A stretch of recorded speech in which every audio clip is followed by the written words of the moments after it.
àlàyé ìdí tí àwọn onímọ̀ tí wọ́n fi bẹnu àtẹ́lu ìtàn Ànábì Dáúd yẹn tí wọ́n fi wọ́gi lé ìtàn yẹn wípé ìtàn tí ò wọlé ni, ìtàn tó tako Islam ni, ìtàn tó tàbùkù bá Ànábì ni. Àlàyé díẹ̀ òun la fẹ́ gbọ́ nínú fídíò yìí. Ìtàn Ànábì Dáúd alayhi salatu wassalam, èyí tí àwọn bàbá wa Mudirul Markaz kálá kó bá ṣe dáadáa fún wọn tí wọ́n pa láìpẹ́ yìí, tí ọ̀gọ̀rọ̀ àwọn àfáà àwọn onímọ̀ nínú Islam tí wọ́n sì ti bẹnu àtẹ́lu ìtàn yìí, kódà wọ́n ti wọ́gi lé. A sì rí ọ̀rọ̀ àwọn onímọ̀ láwùjọ wa yìí náà bí àwọn bàbá wa Fadilatu Sheikh Dr. Imran Abdulmajid Eleha, táwọn náà ti sọ lọ́rọ̀ tán ti sọ tó ti pẹ́ sẹ́yìn, táwọn náà ní ìtàn yẹn ìtàn kíntàn ni o, ìtàn burúkú ni, ìtàn tí a gbọ́dọ̀ máa fi tì sí ọ̀dọ̀ Ànábì Allah ni, Ànábì Dáúd alayhi salatu wassalam. Àtúrí ọ̀rọ̀ àwọn bàbá wa náà, bàbá wa Mufti Diyar hafidhahullah wa ra'ah kálá kó bá ṣe dáadáa fún wọn. A ní ìtàn yẹn àwọn onímọ̀ ti bì dànù, ìtàn kíntàn ni. Àmọ́ ẹni tí ọ̀rọ̀ yóò bá yé, tí ìtàn yóò bá yé, ẹ jẹ́ a gbé ọ̀rọ̀ láti ibi tó ti bẹ̀rẹ̀ kó lè jẹ́ wa yékéyéké. Ànábì Dáúdà náà ni. Ànábì Dáúdà orí obìnrin tí Áwòràyà ní sí Dáúdà rí nígbà tí ó wà ní ó ń wẹ̀ lọ́wọ́ ní Dáúdà rí níléèwẹ̀. Ìyàwó tá ilé ìpínlẹ̀ kan wọn ni Áwòràyà ni. Áwòràyà onírú ìyàwó tó dáa tó báyìí ọba rán lọ sógun. Ó dógun ó ṣe láwọn kan lẹ́yìn pé ẹ tẹ̀lé dógun tó bá ti dé kiri ẹ̀yànjú ẹ̀. Ànẹ́bí ni o. Akramakumullah. Ṣé àwọn ẹgbẹ́ ó tún gbé pẹ́ ju ordinary èèyàn lásán lọ. Ó gbé pẹ́ ó ju àáfàá lásán lọ.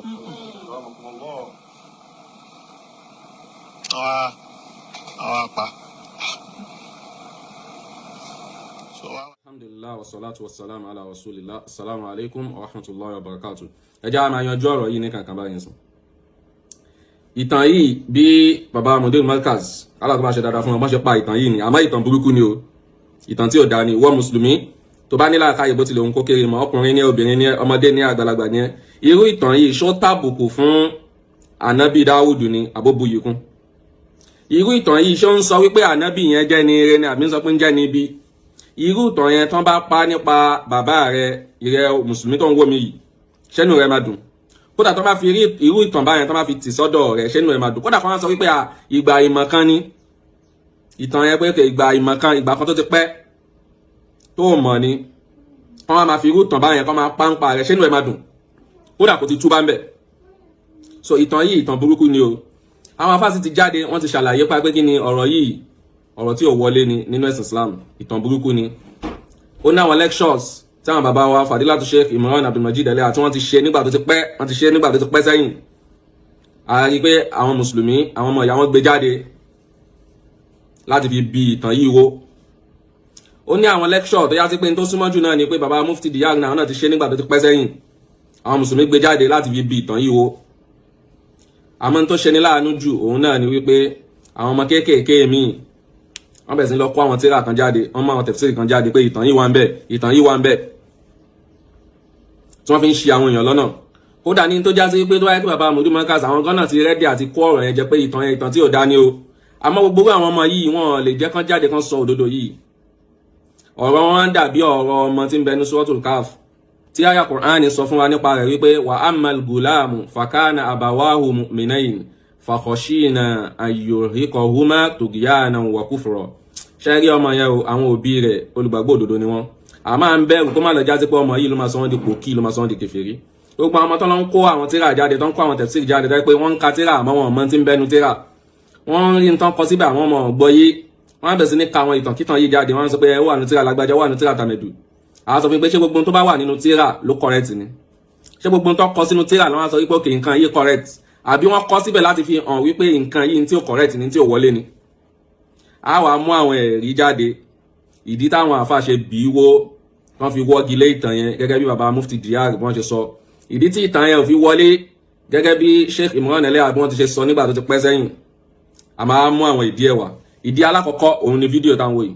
Ṣé rí nínú fídíò yìí bàbá Mudirul Markaz wọ́n wọ́gi lé hadith tí ń bẹnu Sahih Bukhari, ìtàn tó fẹsẹ̀ múlẹ̀ nínú ẹ̀sìn Islam, wọ́n cancel ẹ̀, wọ́n ní kò bá làákàyè mu torí pé àwọn ń wò wípé ó tàbùkù bá ànábì. àwa ni tẹ́yìn bá lè wọ́gi lé hadithi ní Sahih Bukhari asahul kutub ba'da al-Qur'an al-Karim, ìwé tó lálàáfíà jù lẹ́yìn al-Qur'an alákọ̀ọ́lé, tẹ́ bá lè wọ́gi lé wípé ìtàn yẹn ò bá làákàyè mu torí pé ẹ̀ ń rò wípé ó tàbùkù bá ànábì wa Muhammad sallallahu alaihi wasallam. báwo wá ni ìtànkítàn tí a gbà àwọn tí wọ́n kọ kalẹ̀ nínú àwọn kútùbù tàfàsírì yẹn gan, àwọn kan ti ṣe tàlílù rẹ̀, wọ́n ti fi hàn wípé kí ni ńlá ń bẹnu nǹkan yàrá rẹ̀ ń bẹ́ńbẹ́ o. a sì rí ọ̀gọ̀rọ̀ àwọn àfà kódà tí wọ́n jẹ́ àwọn àfà Sufi tí wọ́n fi rinlẹ̀ wípé ìtàn burúkú lélẹ́yìí o nínú tíra tafsiri, ẹ má tẹ̀lé o, akàn narrate ẹ̀ ala wajhi ma fil bab ni riwayatul bab, òun ni àwọn nǹkan tó kó wá yẹn, kì í ṣe wípé wọ́n ṣe tẹ̀kírìrù rẹ̀ àbí wọ́n ṣe ìkírọ̀rù rẹ̀ rárá. ẹ jẹ́ àgbọ́ ọ̀rọ̀ tí Modul Markaz sọ níbẹ̀. Banka hadith kini hadith 284 ẹ máa gbọ́ ọ ní ìyàwó ànábì lálẹ́ kò níṣẹ́ méjì tí í ṣe ìtọ̀ ọ̀dọ̀ àwọn ìyàwó rẹ̀ káàkiri ni kí lè ń fi mọ́.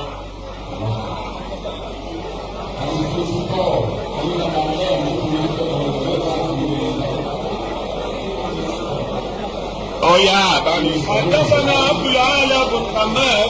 ó ní عبد الأعلى بن حماد sọ wípé. قال حدثنا يزيد بن. ó ní يزيد بن بن زريع. قال حدثنا سعيد بن قتادة. ó ní سعيد ọ̀nà gbàlọ́gbà Qatada. بن مالك. lọ́kàdọ̀ Anas ẹ máa wo.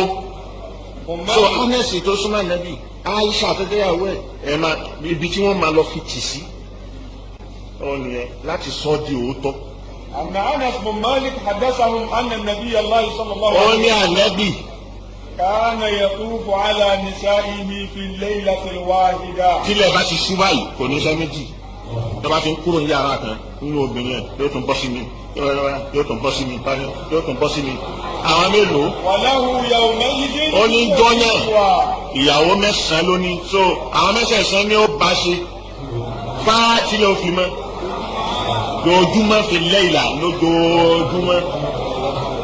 ẹ jẹ́ ká tó lọ bẹ́ẹ̀ ni ẹ jẹ́ ká wọ àyà Al-Qur'ani báwo ló ti júwe ànábì báwo ló ti ní ó ń lo alẹ́ níjọ́ tó wà Mẹ́kà àtìgbà tó dé Mádínà. ó pèntì ànábì ní pé sex machine lànábì.